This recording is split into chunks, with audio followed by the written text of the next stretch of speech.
Hello everyone, I'm Tom Denford, CEO of ID Comms. Welcome to another MediaSnack Meets, where we get to meet the individuals and organizations doing great work to inspire success and drive change in the global media and marketing industry. Each week we learn what is behind that success, what it takes to make change in the industry, and maybe what the rest of us can learn from that experience. My guest for this week is Travis Freeman, who is the Global Head of Media and Social at Uber. Hey guys. Hello, gentlemen. Where are you? There you are. Cheers.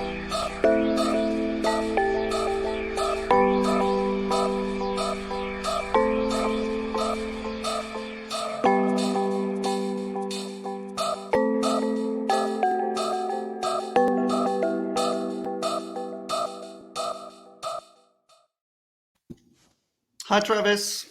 Hi, Tom. That was fun. I got to see a lot of my old friends. And, Exactly. and There's some very many famous faces who have passed through the MediaSnack Meets door, virtual tour. Thank you for joining us. Yeah, of course. I'm excited to be here. This is super fun. Good. Well, as you know, the format, and viewers will know, it's because, as we say, the best are tight on time. We do 6 minutes in 6 questions, I should say, in 20 minutes or less. Okay. And we'll kick straight off. I've just, in the introduction, obviously, and said that you are global head of media and social now at Uber. I think for the last well, just over a year, wasn't it? So that's an interesting time to join. But just for those that don't know you, just explain what it is that you do in that role, and maybe share with us something work-wise that you've been most proud of in your career. Yeah. So like you said, I joined Uber about a year and a quarter ago, which seems like it was yesterday / 2010. And it's been a crazy year. But yeah, so my responsibility is I look after media globally for us. So all of our lines of businesses around the world, and just kind of really figuring out how we show up, in different channels.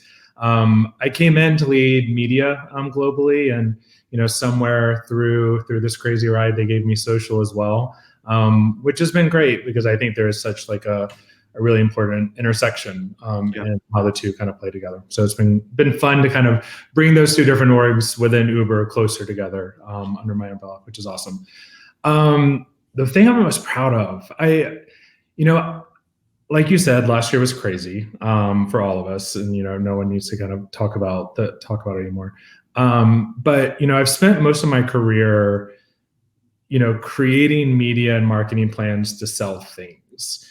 So whether it was a snack or whether it was toilet paper or it was a computer, I've always been selling things. I think what was really proud of last year is like I got to sell ideas, and I got to like sell stances. Really for the first time, I've really been able to do that. And whenever Uber took a step back and we said thank you for not riding, thank you for not using our product. If you tolerate racism, delete Uber. It was these moments that actually makes you feel like really proud of doing what we do, because we have this platform and we have this ability to take a stance, and it just felt good to actually do that instead of, again, sell someone a pack of cookies that maybe they don't actually need. Exactly. And I mean, a lot of viewers will have seen a lot of the activity that Uber did last year. Obviously, you were part of, and you were sharing very proudly as well. It was great to see. Particularly because it's a sector and a business that hugely impacted last year. I know it kind of shifted obviously from rides to eats and other parts of the business. Yeah. But it seemed like Uber had quite a kind of positive outlook despite those challenges. You're trying to do something. Well, it gave us a reason, right? Like I think that we've been searching for almost that moment that allowed for us to take a stance, and we didn't have to be quite as focused on the business, And to your point, like we shifted all of our resources over to the eat side because that's what people needed in that moment. But then we had our marquee brand over here that wasn't moving. So how do we use that platform to actually make a stance, which we have been wanting to do for so long? But I think everyone was hesitant because the business still needed to move, but we knew in that moment it wasn't going to. So what better opportunity to actually talk about this stuff? That's good. You may have already then answered our next question, which is, what do you find the best thing about working in media?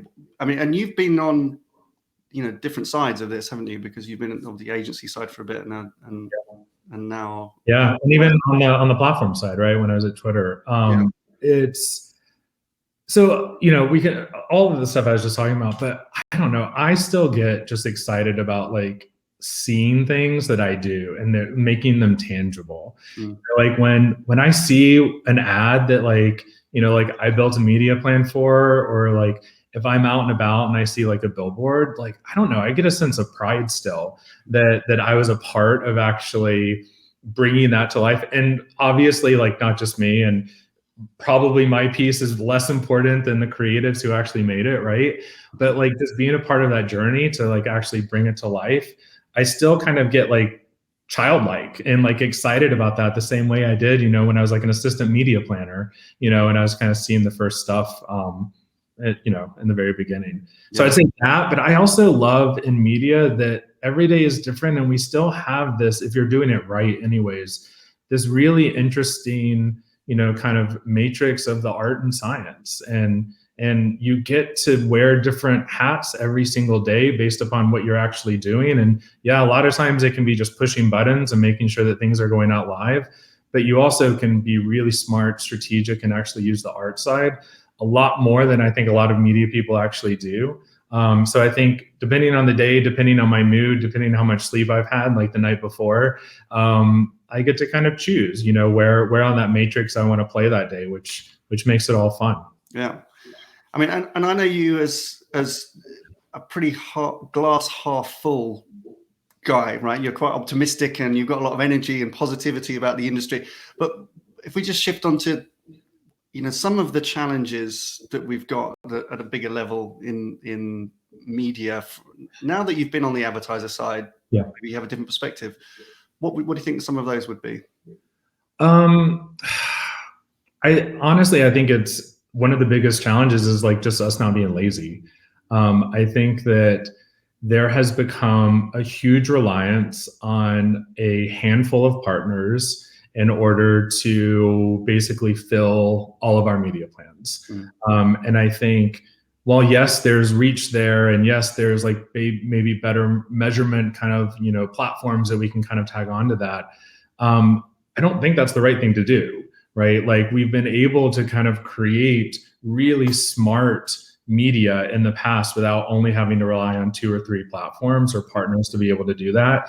And I think that there has been such a shift and a focus towards automation, I guess we make that new word, like automation into just like kind of like, again, pushing buttons, making sure that one to many kind of is creating, versus actually taking a step back and being smart, getting back to comms planning, getting back to like roles of channels, getting back to like where consumers are actually consuming media, especially as like a younger generation is coming through that is acting completely differently than we've been planning against like in the past. So I think like that's a piece of it, but I also think a lot of that is also creating complacency with how certain partners are acting or what they're doing and not doing. And if they're not going to be allowing certain things like adjacency control, right? Or if they're not going to be allowing, hate speech to be coming off the platform, or if they're not going to be holding themselves accountable for what's going on in the world or the power that they have behind it, like why are we just taking a step back and allowing that to happen? Like, at the end of the day, we have the funds, right? We have the money, we have the ability to actually make these changes. And if we're not pushing back for what we actually want, then we're not using our platform and our power for the way that I think that we should be utilizing that. So I do think that there's complacency as well in the industry that kind of needs to change. It's interesting that you say that as well. I was thinking to follow up with that idea. Now you're on the advertiser side. I mean, that you have the influence and you have the platform and you have the voice in theory to kind of to improve the supply chain, and you can direct where the money goes, and obviously then the industry adapts to where the money goes. Obviously, are you kind of more aware of that and that responsibility now? Totally.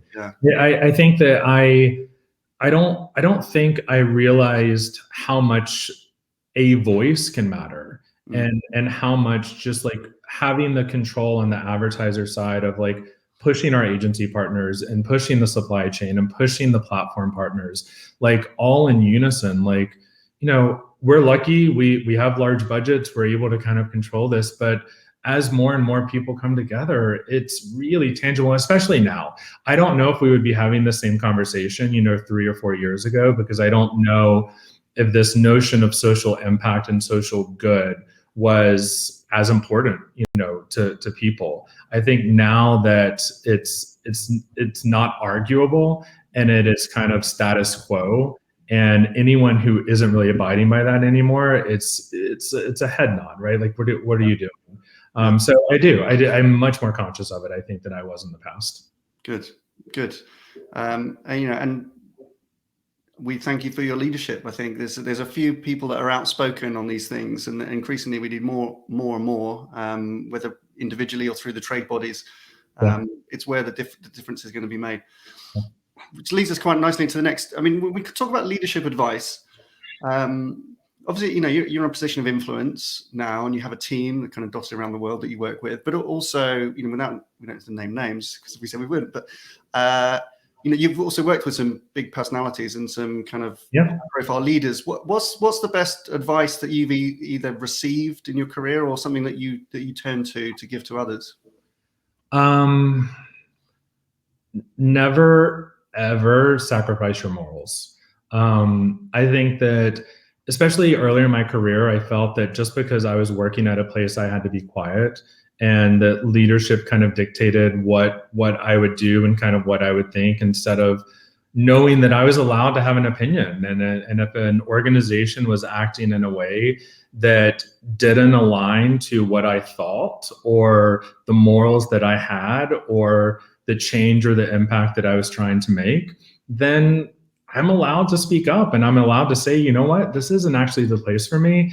And we're luckily, in a world that has a plethora of opportunities in media, and there's a lot of other places that you can go, because life is way too short to sacrifice any of your morals for someone else, right? Like, it doesn't matter who they are, how big their personality is, what their following is. Like, you're allowed to speak your mind and be unapologetic about it. Good, I love that.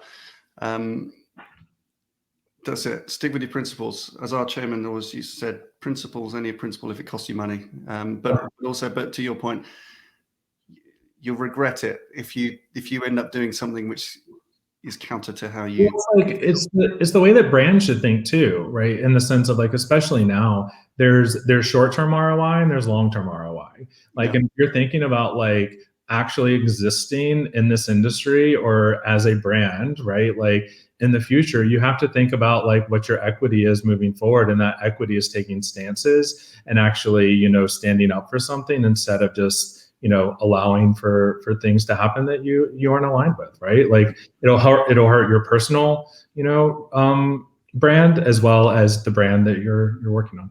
Good. Right. Question 5.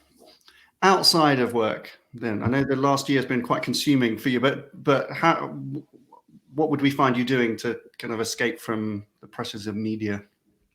You'd find me at an animal shelter. So that's my major passion, which has also been, like, really, it's one of those places that, like, it's flourished in the pandemic, and I think that there's been this, like, heightened sense of, we talk about morals a lot, and I'm like, and as anyone sees on Twitter, like, I'm loud and proud about adopt, don't shop, and I will shame people like if they're, shopping whenever they shouldn't be. And I think that the pandemic has kind of created this awareness of what is available for people to be able to take in, especially from rescues. And I just think that, humans don't deserve animals. They're too good for us. And I think, so I spend a lot of time, socializing dogs, after they've been in, like, places that, weren't ideal, taking them for walks, helping people, pick out the dogs that are going to be best for their family. Once we can start to travel again, there's a lot of work that goes on in Asia of rescuing animals from certain situations there and bringing them back to the US, as I'm a part of as well. So it's helping those who don't have their own voice, which for me is, cute little pups. Good. Love that. We're a dog household. Although we bought, I should say, I'm embarrassed to say that now. But that was a few years ago. No, I'm just kidding. We'll give them back. Right, just looking ahead. So as we wrap up, so it's the cliche in our industry that I think kind of changed so quickly, and we've talked about some of the challenges ahead, but and we've experienced this crazy accelerated change, haven't we, in the last year? But if we look ahead, what for you personally, professionally, do you kind of hope that where we can get to if we were looking back a year from now? Yeah. It's kind of what we were talking about before, but I hope we as an industry, and especially advertisers and with our partners with agencies and platforms, use our money for good. We make sure that we're elevating smaller publishers. We're making sure that queer-owned and Black-owned and female-owned publishers are elevated and getting the same right to the funds that we have, and actually impacting the world in really large ways. And we have a platform to do that. We have the money to do that. And if we're not doing that, I think we're doing something wrong. Very good. Travis Freeman, thank you. Who would you like to meet on future episodes? Please let us know in the comments below. Subscribe to our channel, where you will also find previous guests, including leading media executives from companies like P&G, L'Oreal, Mars, MasterCard, and many more.